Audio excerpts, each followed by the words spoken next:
Good evening everybody. इससे पहले आप सबको ट्रांजैक्शनल एनालिसिस के बारे में जानकारी दी थी, जिससे उसकी मूल धारणाएं, उनकी परिभाषाएं और उनके उद्देश्य के बारे में जानकारी दी थी। आज की क्लास में आप सबको ट्रांजैक्शनल एनालिसिस बातचीत के विश्लेषण में अहम या ईगो स्टेट के बारे में बताऊंगा और ये कितने प्रकार होता है उसी में एक प्रकार के बारे में आज जानकारी दूंगा। तो ट्रांजैक्शनल एनालिसिस की जो अहम ईगो स्टेट हम कैसे किसको क्या समझते हैं, तो टीए स्टेट के अनुसार इंडिविजुअल को 3 हिस्सों में बांटता है, जिसको हम और ये 3 हिस्सों में बांटते हैं, उसको हम ईगो स्टेट कहते हैं। और यह स्टेट हमारे सोच, भावना, व्यवहार और भावनाओं के बारे में जानकारी देता रहता है। तो वो 3 हिस्सों हो गया। एक हो गया parent ego state, parent ego state. फिर दूसरा आ गया चाइल्ड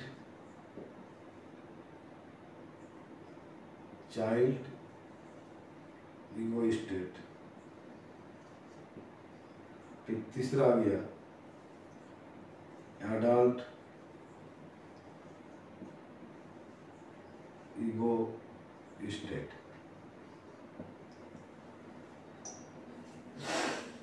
हमारे डॉक्टर एरिक बार्ने के अनुसार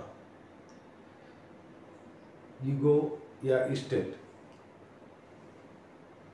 जन्म से पहले 5 साल हर बाहरी और आंतरिक घटना जो दिमाग के अंदर हर दिमाग में देखता है या सुनता है या महसूस करता है, उसको ये अवचेतन दिमाग में स्टोर बिना काट छाट के जीव के त्यों वो स्टोरेज हो जाता है और किसी स्थिति में, किसी कंडीशन में दोबारा वो प्ले होता है, तो उससे एक ईगो या स्टेट की पैदा होता है या ईगो स्टेट पैदा होता है। उसको हम क्या बोलते हैं? Ego state. और उसी की प्रकार हमने आपको सबको बता दिया, जैसे parents ego state, child ego state और एडल्ट ईगो स्टेट। तो आज मैं इसी पेरेंट ईगो स्टेट के बारे में थोड़ा जानकारी देंगे। तो अभी पेरेंट्स ईगो स्टेट किसको बोलते हैं? पेरेंट्स ईगो स्टेट का क्या समझते हैं हम? तो पेरेंट्स ईगो स्टेट वो होता है जो कि हमारे दिमाग में पहले जन्म से पहले 5 साल अपने बाहरी एक्सटर्नल घटना जो हम देखते हैं या महसूस करते हैं, वो बिना काट छाट के जीव के त्यों हमारे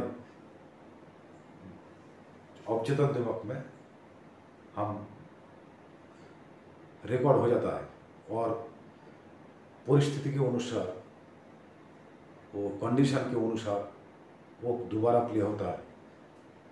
अपना माँ और वो चीज़ अपना माँ बाप या माँ बाप पिता माता जैसे लोगों से ही सीखते हैं।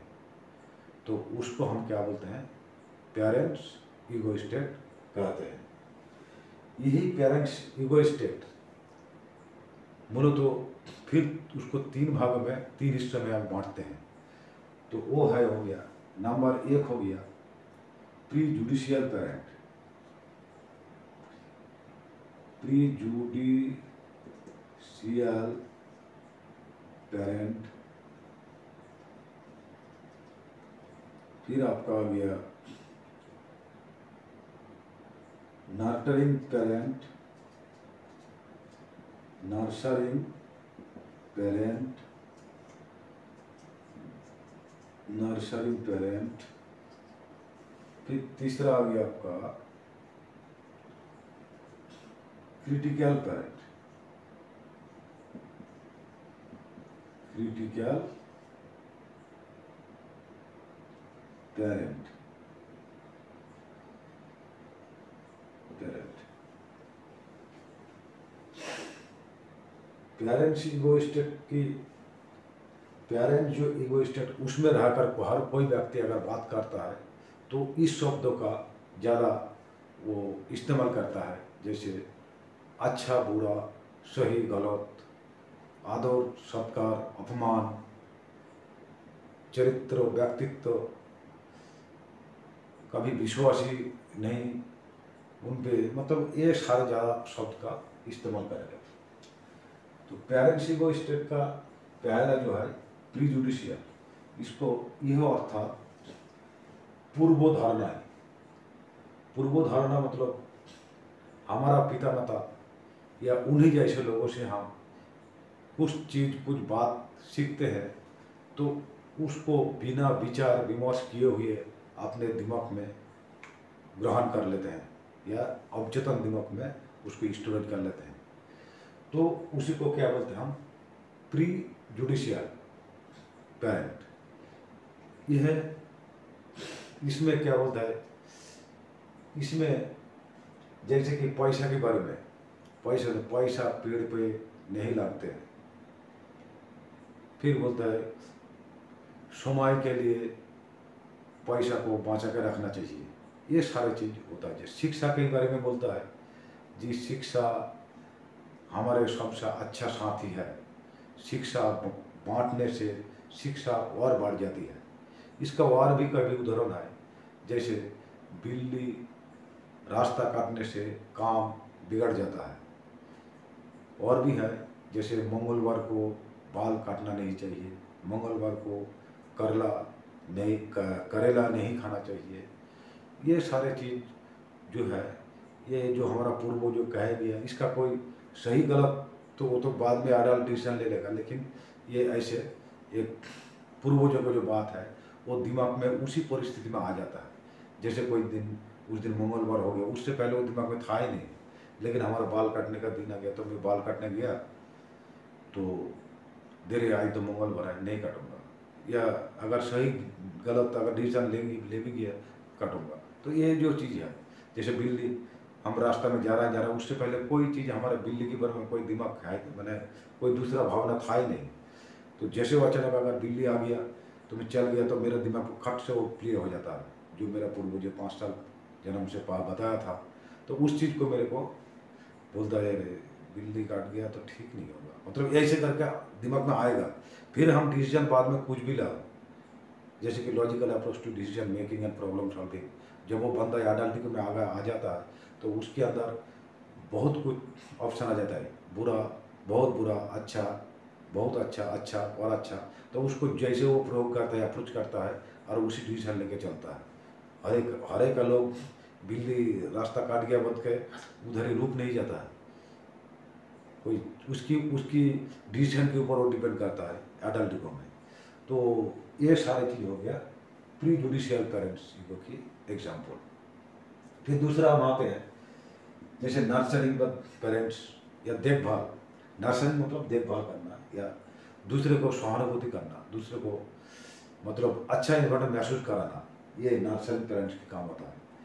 तो इसका ये एक छोटा मोटा उदाहरण होता है, जैसे गलती किसी से भी हो जाती है, अगर कोई गलती भी कर दिया तो बोलते गलती किसी से भी हो जाता है, कोई बात नहीं, ये एक अच्छा मतलब ये करता है। उसके बाद आज आपने बहुत मेहनत किया, अच्छा काम किया, उसको शाबाशी भी देता है। तो ये सारे क्या हो गया, ये नर्सिंग पेरेंट दूसरे को मतलब उस परिस्थिति में उसको एक अच्छा महसूस कराना, अच्छा देखभाल, उसका दिमाग अच्छा ये कराना, ये नर्सिंग पेरेंट का वो काम करता है।